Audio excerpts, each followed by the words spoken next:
आगे बढ़ने के लिए मोटिवेट कर रहे हैं। आपसे मैं यही अनुरोध करना चाहूँगा, जिस तरीके से हमने आज से 6 साल पहले सपना देखा था कि हमारे जीडीएस गुरुकुल के बच्चे नहीं होंगे, वो योद्धा होंगे जो आने वाले टाइम में समाज और देश को आगे बढ़ाने का काम करेंगे। आज मुझे बताते हुए गर्व हो रहा है, जब हमने स्टार्ट किया था जीडीएस गुरुकुल, हमने सोचा खाली स्कूल वर्क और होमवर्क ही करवा देंगे, काम हो जाएगा, माता पिता की आधी टेंशन खत्म हो जाएगी। फिर हमने प्लान किया नहीं, स्कूल वर्क होमवर्क के साथ हम बच्चों को कम्युनिकेशन स्किल भी सिखाएंगे, अपनी बात को रखना भी सिखाएंगे। उसके बाद हमने प्लान किया कि साथ हम बच्चों को आज के टाइम में आईटी स्किल भी सिखाएंगे। और आईटी स्किल के बाद हमने उनको ये सोचा कि एजुकेशन प्लस संस्कार के साथ बच्चे आगे बढ़ रहे हैं, क्यों ना अपनी हेल्थ का भी ध्यान रखें, क्योंकि मैं खुद भी काफ़ी हेल्थ कॉन्शियस हूँ। सुबह से लेकर शाम तक अपनी हेल्थ का हम जरूर ध्यान रखते हैं, क्योंकि पहला सुख निरोगी काया, क्योंकि अगर शरीर जिसका स्वस्थ नहीं होगा वो दूसरों को स्वस्थ बना ही नहीं सकता। आप किसी भी स्कूल में जाके देखेंगे, मुझे हैरान होती है, मैं स्टेज स्पोक पर्सन भी बोल रहा प्राइवेट स्कूल सन का, जब मैं डायरेक्टर से प्रिंसिपल से मिलता हूँ तो उनके शोल्डर ऐसे झुके हुए होते हैं। मैंने कहा भाई आप ही ऐसा करोगे तो भाई सेना कैसे काम करेगी। तो ध्यान रखें, सेनापति जिसका स्वस्थ नहीं होगा तो सेना की तो गड़बड़ होनी ही होनी है। और उसके बाद हमने प्लान किया, जब हमारा पहला बैच गया कि फर्स्ट बैच हमारा पास आउट होके जा रहा है, जिसके अंदर धनंजय, अवी और जेएस वर्मा। ध्यान रखें, पास आउट और ड्रॉप आउट में फर्क है।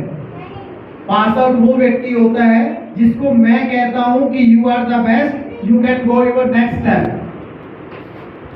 बट ड्रॉप आउट वो होता है जो हमें कहता है कि नहीं सर, अब मेरा बच्चा काबिल बन गया, अब मैं इसको लेके जा रहा हूं। भाई ले जा, तेरा बच्चा आज ही ले जा भाई, हमें क्या दिक्कत है।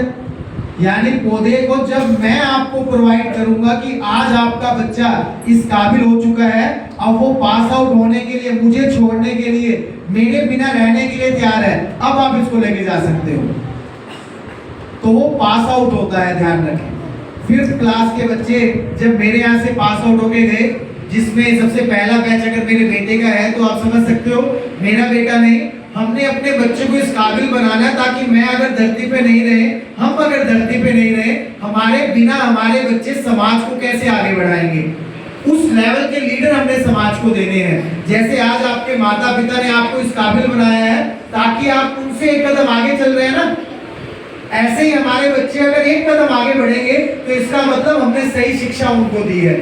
इसके लिए जब हमारा पहला बैच पास आउट होके गया, कुछ ड्रॉप आउट होके भी गए बीच में। ड्रॉप आउट होके जाने वालों की पहले मैं बात बताऊंगा।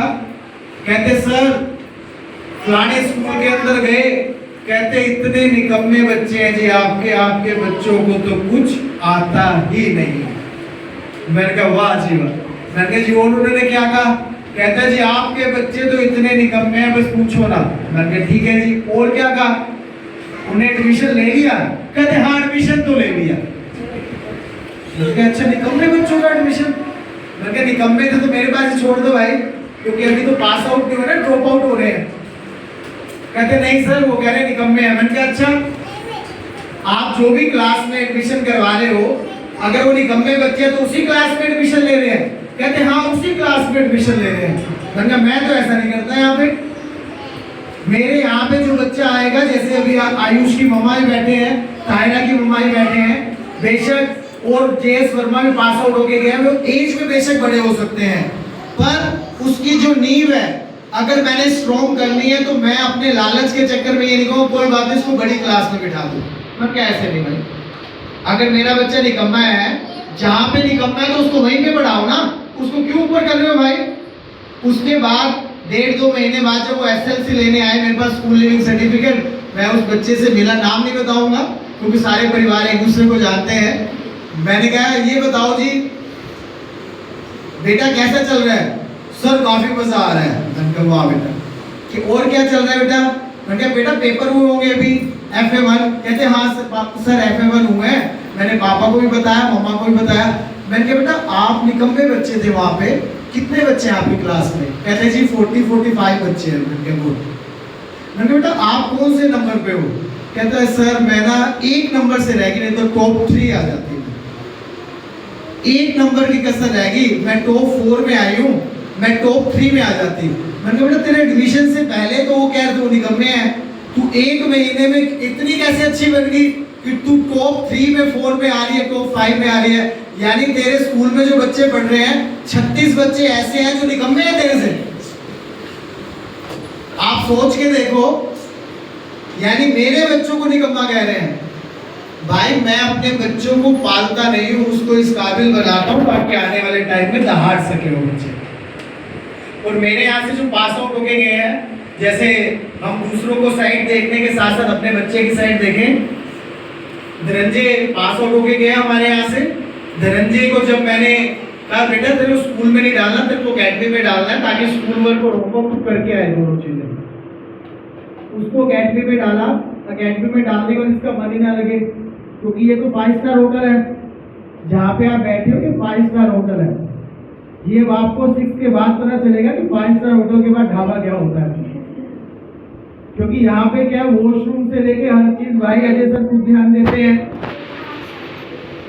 मैंने कहा बेटा तो क्या प्रॉब्लम आ रही है? 1.5-2 महीने माता जी बैठे हैं, मैं तो आ जाता, इनको परेशान करके जाते, मम्मा मैंने स्कूल जा रहे हैं। धनंजय पीछे बैठे जाना है नहीं, इतना रोता कोई कहने के नहीं। मैंने कहा बेटा बात सुन ले, डिसीजन हमेशा सही या गलत नहीं होते, जो डिसीजन ले लिया उसको सही साबित करना तेरे ऊपर है। मुझे नहीं पता तू क्या करेगा, मुझे तू दिक्कत लिख के दियो, तेरे को वहां पे क्या क्या समस्या है। मैंने इसको सुबह कहा, जब शाम को आया ना तो आप हैरान होंगे, एक 6 क्लास का बच्चा। तो ये सारा श्रेय आप लोगों के विश्वास और जीडीएस पे जाता है, क्योंकि आपके यहाँ का पास आउट बच्चा हो सकता है वो मेरा बेटा हो, मेरा बेटा आपके बच्चे भी मेरे बच्चे हैं, पर जब पास आउट होके करके जाएगा ना, 30 जिस बंदे को प्रॉब्लम दिख रही है उसके बाद भी बच्चा वहां पे कोप कर रहा है। हमने उसको बताना है परिस्थिति तेरे हाथ में नहीं है, मनोस्थिति तेरे हाथ में है कि तूने उसमें आगे कैसे बढ़ना है। तो इसका ध्यान रखें। ये चीजें मैंने आपको इसलिए बताई, अपने बच्चे को हमने पास आउट होके करवाना है। ध्यान रखो, कोई चावल कच्चे रह जाएंगे ना तो खाने में मजा नहीं आएगा। आपके बच्चे को लोग नेगेटिव करेंगे, आपको क्या छोटा सा स्कूल है। भाई छोटा नहीं है, हम जब जाते हैं हमें बैठने के लिए कुर्सी मिलती है, ठंडी हवा वहाँ पे लगती है, ठंडा पानी है हमारे पास, बढ़िया तरीके से साफ एनवायरनमेंट है, अच्छे डेडिकेटेड टीचर हैं जो हर परिस्थिति के अंदर साथ खड़े रहते हैं। यही चीजें हमारे बच्चों के लिए चाहिए होती है। तो इन चीजों का ध्यान रखें। एक बार मैं पूरे जीडीएस मैनेजमेंट के लिए जोरदार क्लैपिंग करवाना चाहूंगा आपसे। और अब मैं श्रीता मैम से अनुरोध करूंगा कि एक एक बच्चे को बुला दे कि भाई तू आउट नहीं होगा ना, ये पैसे तेरे। ऐसे ही हमने इन बच्चों को कहा, अगर तू हमारे पास आएगा रेगुलर तो तेरे को एक सर की तरफ से कैश प्राइज मिलेगा। मुझे अपनी मैनेजमेंट में बात करनी पड़ी, क्योंकि हर चीज का एक बजट होता है, क्योंकि छोटा सा परिवार है, छोटे से परिवार के अंदर 1 रुपया भी जाता है तो 12 महीने के कितने हो गए, और 12 बच्चों को दिया जाए तो कितना हो जाता है। हर चीज का एक बजट होता है। तो उसको भी हमने सर से बात की, क्योंकि कोई चीज हम शुरू करते हैं फिर बंद नहीं करते। इसके लिए जो भी हमारे पास आउट होके बच्चे जाते रहेंगे ना, ये जिंदगी भर चलता रहेगा ये सिलसिला, ये कभी भी बंद नहीं होगा। ध्यान रखना, हमारे यहाँ पे वो चीज होगी जिंदगी भर चलती रहेगी, पर वो अगली जगह जाता है जाएगा उसकी रिपोर्ट हमारे पास सबमिट जरूर करे। जैसे धनंजय की रिपोर्ट तो मेरे पास सबमिट होनी है, जो बच्चा पास आउट होकर जाए रिपोर्ट सबमिट करता रहे, हमारे पास अच्छे तरीके से रेगुलर जाए, अच्छी पढ़ाई करे, हमसे कैश प्राइज लेके जाता रहे। तो आपके बच्चों को सबसे पहले मैम कैश प्राइज से शुरू करते हैं।